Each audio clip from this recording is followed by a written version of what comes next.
වැඩ සිටින සමයේ දඹදිව සැවැත් නුවර මහා ධනවත් සිටු පවුලක් වාසය කළා. මේ සිටු පවුල තුළ රූප සම්පත්තීන් අනුන රූපවදී නැත්නම් පටාචාරා නම් දෝ කුමාරිකාවක් වාසය කළා. සිටු සැප සම්පත් භුක්ති විඳිමින් සිටි කුමාරිකාව සිටු මාලිගයේ මුළුතැන්ගේ දරපළන සේවකයෙකු සමග ප්‍රේමයෙන් බැඳුණා. කාලයාගේ ඇවෑමෙන් මව්පියන්ටත් රහසේම රූපවතී නැත්නම් පටාචාරා දරපළන තරුණයන් සමග සිටු මෙතුරෙන් රාත්‍රියේම පලා ගියා. ඈත ප්‍රදේශයක පැල්පතක් සාදාගත් මොහු දුෂ්කර ජීවිතයක් ගත කළා. කාලයක් ගත වීමත් සමග පටාචාරා පළමු දරු ප්‍රසූතිය සඳහා මව්පියන් ළඟට යාමට පිටත් වුණද ඇයට පැල්පත තුළම දුෂ්කර ලෙස දරු ප්‍රසූතිය කරන්නට සිදු වුණා. කාලයාගේ ඇවෑමෙන් දෙවන වතාවෙහිද දෙවන දරු ප්‍රසූතිය සඳහා සැවැත් නුවර තම මව්පියන් කරා යෑමට අදහස් කරමින් ස්වාමියාත් දරුවාත් සමග ඇය සැවැත් නුවරට යාමට පිටත් වුණා. දහවල ගෙවී අවසන් වී රාත්‍රිය උදා වුණා. එය අඳුරු බිහිසුණු රාත්‍රියක්. අහස කුකුරා මහ වැසි වසින්නට වුණා.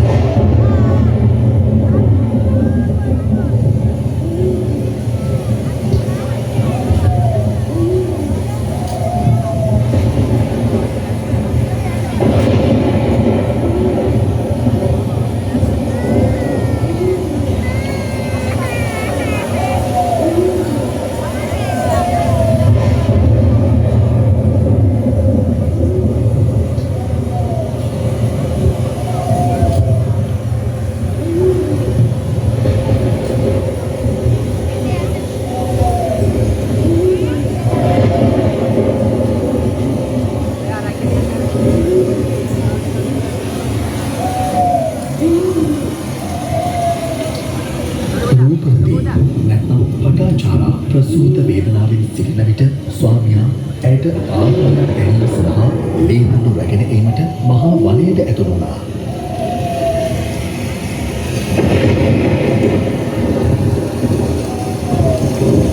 වනය තුළ ඇති තුඹසක සිටි නාගයෙකු ස්වාමියාට දෂ්ට කිරීම නිසා ඔහු සිහිසුන්ව ඇද වැටුණා. අනෝරා වැස්සෙහිම දෙවන දරුවා බිහි කළ පටාචාරාවෝ පසුවදා උදෑසන ඇගේ ප්‍රාණය වැනි මියගිය ස්වාමියාගේ දේහය දැක හඬා වැටෙන්නට පටන් ගත්තා.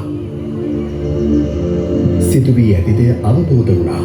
පටාචාරාවෝ හඬමින් දරුවන් දෙදෙනාද රැගෙන සැවැත් නුවරට යාමට පිටත් වී අචිරවතී නදිය අසලට පැමිණියා.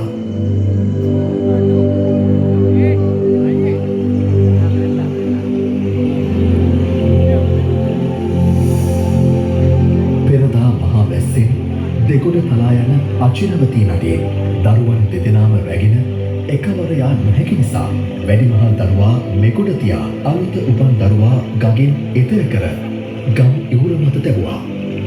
අනෙක් දරුවා රැගෙන ඒමට නැවත ගඟට බැසගත් ඇය දිය රැලි නගමින් පහළ බසින ගඟ මැදට පැමිණියා. අලුත උපන් බෙලිදු දරුවා දුටු අහසෙහි පියාසර කරන උකුස්සෙකු පුංචි දරුවාත් රැගෙන අහස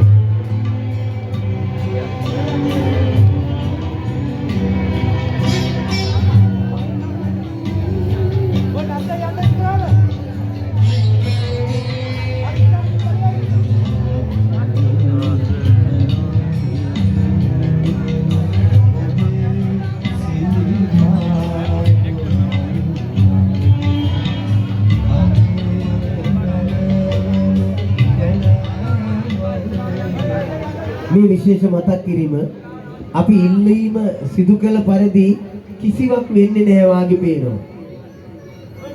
විනාඩි ගණනක් ඔබ හිටිතැනම නේද? ඇයි ඔබ හිතන්නේ නැත්තේ අර මහ ජනතාව කිලෝමීටර් දෙකමාරක් පොලිමේ ඉන්න බව? විශේෂ පීඨිකාවේ ආදරණීය සහෘදයින් මේ සංවිධායක මණ්ඩලය ඔබ උත්සුක වන්න ඔය විශේෂ පීඨිකාව තුළ රැඳී සිටින සියලුම දෙනා පහළට යොමු කරන්න. ඔබ මොහොතක් කල්පනා කරන්නකෝ වැහි පීඩාව හිටගෙන අඳුරේ ගොඩක් තැන්වල ඔබ වගේම පිරිසක් ඉන්නවනේ එළියේ.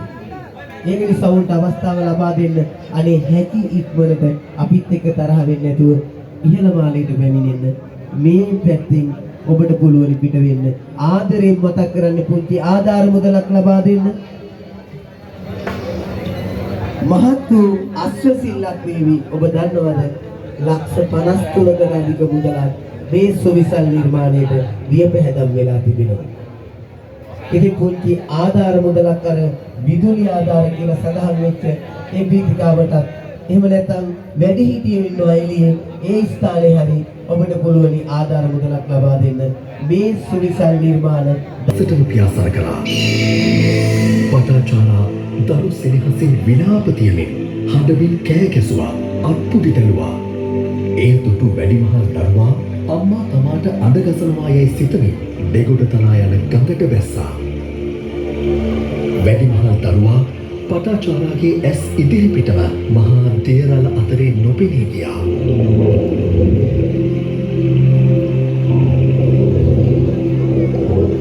දරු දෙදෙනා ස්වාමියා අහිමිව උමතු වූ පටාචාරා හඬමින් සැවැත් නුවර දෙසට දිව ගියා.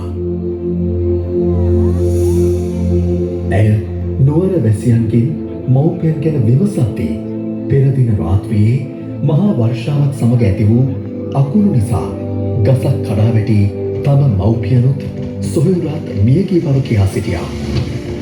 ඒ අසල ගින්නෙන් දැවෙන දර සෑයක ඔවුන්ගේ සිරුරු දැවෙමින් තිබුණා. ස්වාමියාත් දරු දෙදෙනාත් මව්පියනුත් අහිමි වූ පටාචාරාවෝ උමතුවෙන් නගරේ වීදි පුරා දිව යන්නට වුණා. නිරුවතින් ඇය වීදි පුරා දිව යන විට මිනිසුන් අපහාස කර ගල්කසා ඇය පන්නා දැමුවා. මේ අතර සැවැත් නුවර දෙව්රම් වෙහෙරේ දම්සභා මණ්ඩපයේ අප